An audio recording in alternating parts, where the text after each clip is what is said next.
Halo para warga belajar, senang sekali kita dapat kembali berjumpa dalam program pembelajaran biologi. Pernahkah kalian berpikir bahwa bukan hanya manusia atau hewan saja yang bernafas, tumbuhan pun juga bernafas? Nah, topik kita kali ini adalah pernafasan pada tumbuhan. Hal-hal yang akan dibahas adalah sebagai berikut.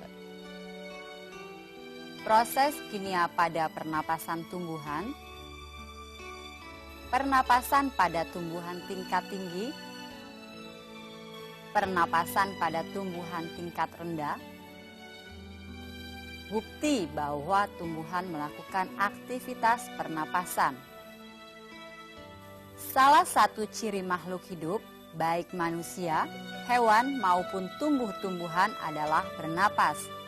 Dengan demikian, selama masih hidup, maka selama itu pula mereka bernapas. Dalam biologi, istilah pernapasan atau respirasi mempunyai dua pengertian.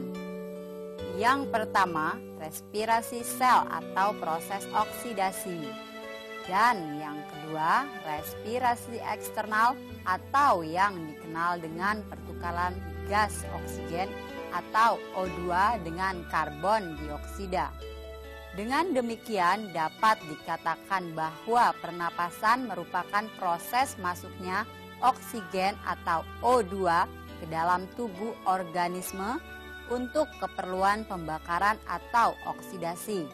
Kemudian diikuti oleh keluarnya gas karbon dioksida atau CO2. Hasil sampingan dari kegiatan pernapasan berupa uap air. Selain melakukan kegiatan pernapasan, pada siang hari tumbuh-tumbuhan juga melakukan kegiatan fotosintesis. Pada fotosintesis, tumbuh-tumbuhan membutuhkan karbon dioksida atau CO2 dan mengeluarkan oksigen atau O2. Sebagaimana kita ketahui, oksigen merupakan zat yang kita butuhkan dalam pernapasan. Karena pada siang hari, tumbuh-tumbuhan menyerap karbon dioksida dan mengeluarkan oksigen. Maka bila kita berteduh di bawahnya, terasa nyaman. Mengapa demikian? Diskusikan hal ini dengan teman-teman kalian.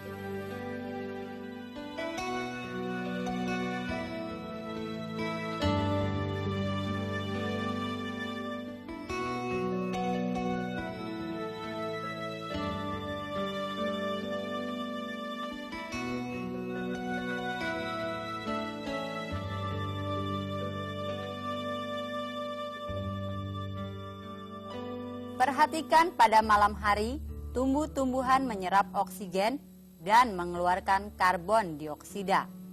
Oleh karena itu, sebaiknya pada malam hari, tumbuh-tumbuhan atau tanaman hias yang ada di dalam rumah dikeluarkan.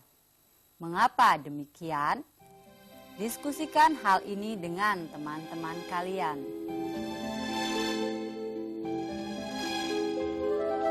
Reaksi kimia dari proses pernapasan pada tumbuhan, perhatikan tampilan berikut. Glukosa dan oksigen diurai menjadi karbon dioksida, air, dan energi. Hasil utama dari proses pernapasan energi. Energi ini dimanfaatkan untuk berbagai aktivitas kehidupan. Kegiatan pernapasan berlangsung sepanjang siang dan malam. Pada tumbuhan tingkat tinggi, keluar masuknya udara selain melalui mulut daun juga melalui lentisel. Selain pada daun dan batang, akar di dalam tanah pun juga melakukan pernapasan. Oleh karena itu, pada umumnya tumbuhan tidak dapat tumbuh dengan subur bila tanahnya padat. Mengapa demikian? Karena air maupun udara tidak masuk ke dalam tanah. Nah, sekarang kalian tahu bukan mengapa tanah di sekitar tanaman perlu ditumbuhkan?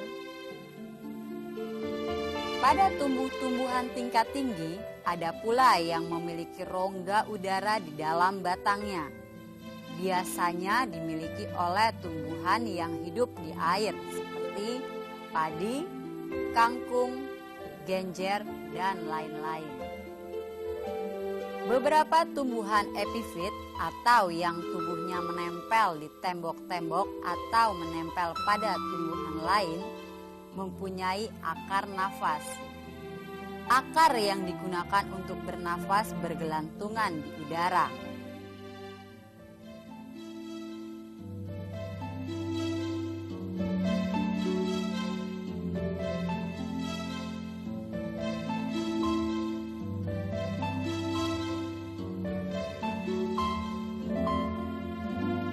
Jenis-jenis tumbuhan lain memiliki akar khusus untuk bernapas, misalnya pohon bakau atau api-api. Pohon bakau atau api-api menggunakan akar tiangnya untuk bernafas.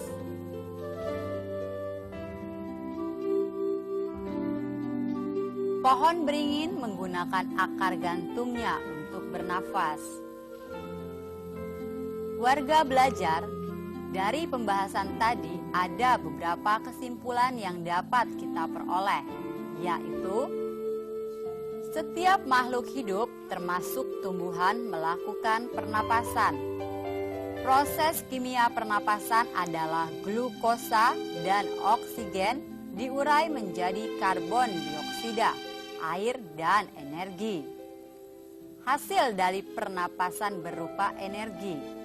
Energi inilah yang dimanfaatkan untuk berbagai aktivitas kehidupan.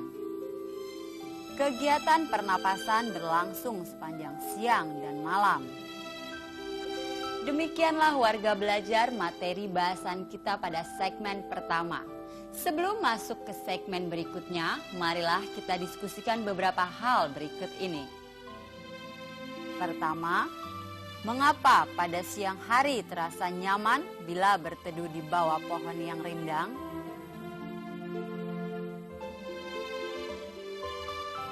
Kedua, mengapa tumbuhan yang hidup di tanah padat akarnya cenderung muncul atau tumbuh di permukaan tanah?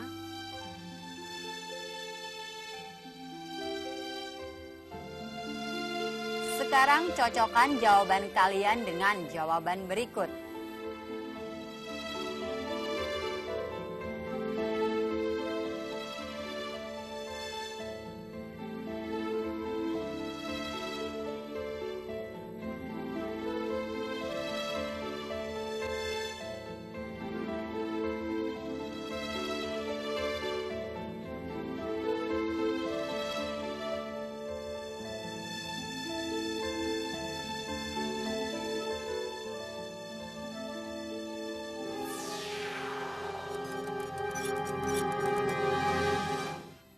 Tidak seperti tumbuhan tingkat tinggi, pada tumbuhan tingkat rendah yang tidak berhijau daun atau yang tidak berklorofil, proses pengambilan oksigen dan pengeluaran karbon dioksidanya melalui selaput sel secara difusi.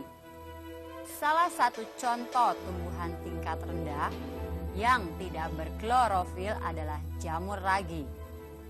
Jamur ragi merupakan salah satu contoh tumbuhan tingkat rendah yang melakukan kegiatan pernapasan. Dalam keadaan aerob atau tidak ada oksigen, untuk memperoleh energi, jamur ragi menggunakan oksigen terikat yang terdapat pada zat tepung dengan bantuan enzim atau fermen.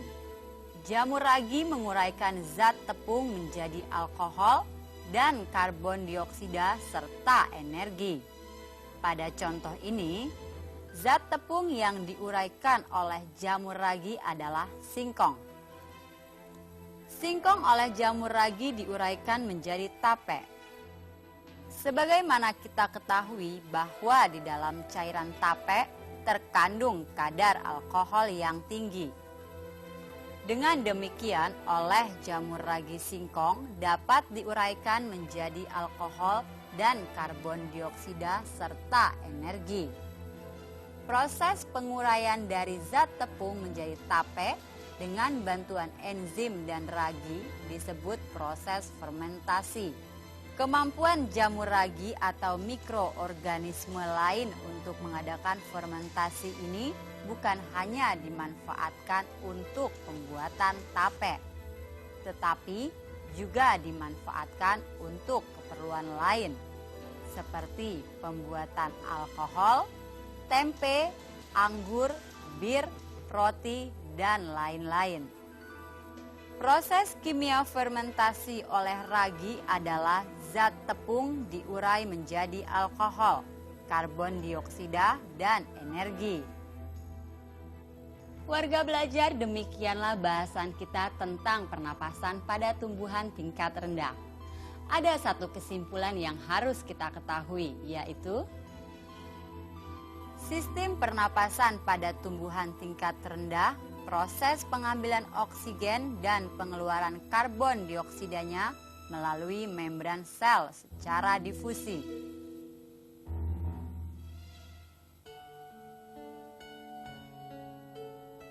Nah, sebelum kita lanjutkan ke materi yang berikutnya, silahkan kalian diskusikan dulu tentang beberapa hal.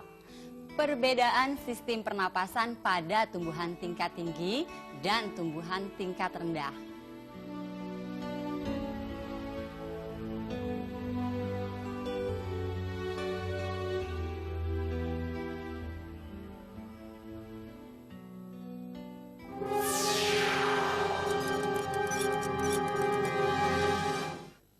Bagaimana? Sudah didiskusikan? Sekarang silahkan cocokkan jawaban kalian dengan jawaban yang berikut ini.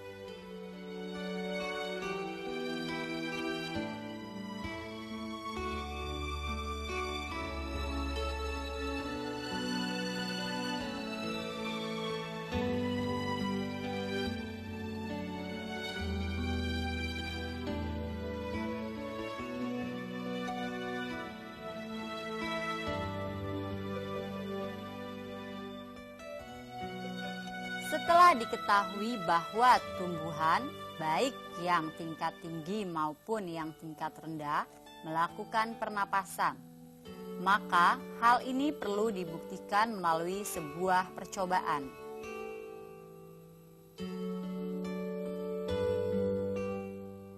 Warga belajar, tibalah saatnya kita untuk melakukan percobaan, membuktikan bahwa tumbuhan melakukan pernafasan.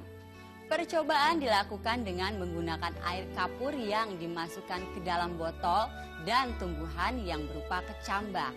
Untuk lebih jelasnya, marilah kita lihat percobaan yang berikut ini.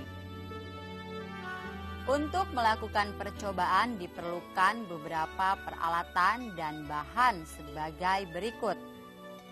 2 botol yang berisi air kapur dan 2 buah tutup botol. 2 potong kain kasa, dan 2 batang kecambah. Teman-teman warga belajar, untuk membuktikan apakah tumbuhan melakukan pernapasan atau tidak, marilah sama-sama kita lakukan percobaan.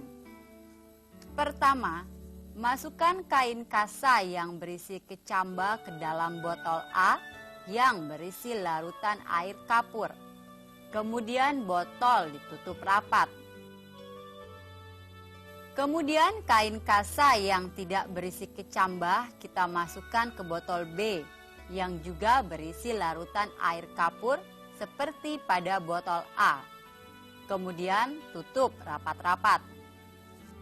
Selanjutnya kedua botol ini kita simpan di tempat yang gelap kurang lebih selama 1 jam. Warga belajar, setelah 1 jam kedua botol disimpan di tempat yang gelap, marilah kita amati apa yang terjadi pada kedua botol A dan botol B. Oh, ternyata warna larutan air kapur pada botol A yang ada kecambahnya sekarang menjadi keruh. Bagaimana dengan botol B yang tidak ada kecambahnya? Ternyata pada botol B warna larutan air kapur tetap jernih. Warga belajar, pada botol A warna larutan air kapurnya berubah menjadi keruh. Ini menunjukkan adanya aktivitas pernapasan yang dilakukan oleh kecambah. Sementara pada botol B, karena di dalamnya tidak diisi tumbuhan atau kecambah, maka larutan air kapurnya tetap jernih atau tidak berubah. Perubahan warna larutan air kapur dari jernih menjadi keruh ini membuktikan adanya karbon dioksida atau CO2 yang dihasilkan oleh pernapasan kecambah. Karbon dioksida atau CO2 dapat menyebabkan keruhnya air kapur.